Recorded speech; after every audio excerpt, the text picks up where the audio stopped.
more than 170 IDF soldiers have fallen in the fighting in Gaza.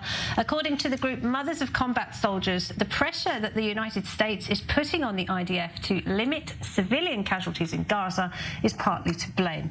The group is made up of 7,000 mothers and other supporters of the soldiers, and the group's spokeswoman Mirit Hoffman joins me now. Thank you very much for being with us.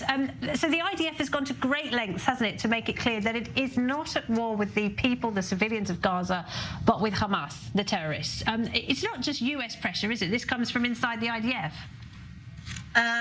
First of all, if you just let me for a second, I want to first send our condolences to the families of the loved ones who've fallen, and a refuah shlema to all the injured and wounded. And the second thing I want to very importantly say that we fully support the IDF in their mission. We back them up in everything they do. The press does not give them nearly enough credit to the amazing work that they've been doing and to the bravery of our soldiers. And I'd like to take advantage of this platform, as I have been doing, to state our enormous gratitude and to thank them very much for all that they're doing. We're very proud of all their accomplishments, and we appreciate all their hard work. And it's due to them that we can sit here and have this conversation. And we're also supporting the government in its decision to eradicate Hamas. I mean, this is an important war for Israel. We fully back them up in this war. Regarding your question, I am very hesitant of answering that question because I think it's a political thing. What I can say is what our mission is, and our mission is to ensure that our soldiers' lives are prioritized over the enemy. We've seen a lot of things that are actually contrary to that, and to name a few, first of all, the whole thing with the humanitarian aid, the request to bring fuel into Gaza, which is, I don't even know if ridiculous is the right word here, because it's serving Hamas's ability to keep fighting. They can stay in their tunnels forever with this fuel. The rest of the humanitarian aid, they themselves are saying, I mean, last week there was I'm just quoting here, Musa Abu Morzak said that they are the ones that should be getting it, and the attempt by residents to take the aid will be fought with full force because the aid should be coming to them first. There's also the fact that we're seeing less of air support for our soldiers, which result in a lot more casualties. As we had seen at the beginning, there was a lot more Air Force. And again, we see it from the IDF is showing us that they want to shoot something, and then they're seeing human shields in front of terrorists, and they have to back off. And that's something that Hamas is using as a tactic, as it has been using since day one.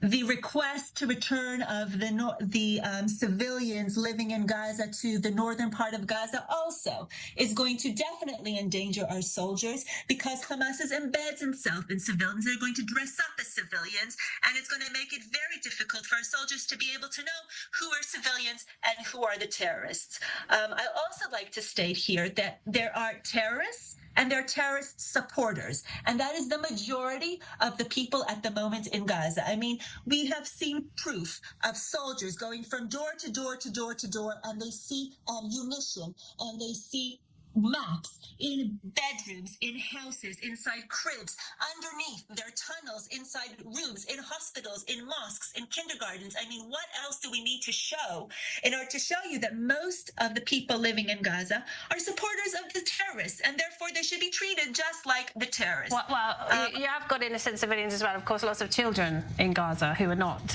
in any way By the way, the children are also being pushed to help the terrorists. We've seen Soleimani using children as human shields everywhere he walks. Sure, but those children are children and are therefore also victims. I'm not getting into. I just want to ask you though: is this coming from the US? Do you think this pressure on the IDF? Definitely, yes. We definitely think that the US is putting a lot of pressure, and we would like the US to back us up in this war, because it's a war against pure evil, and they are backing us up, and everybody knows this is a war that we need to do, and we would like the U.S. to appreciate that, and also to appreciate the fact that just like any other country in the world, the soldiers of that country are prioritized over the enemy, and we would like the U.S. to back us up on that as well.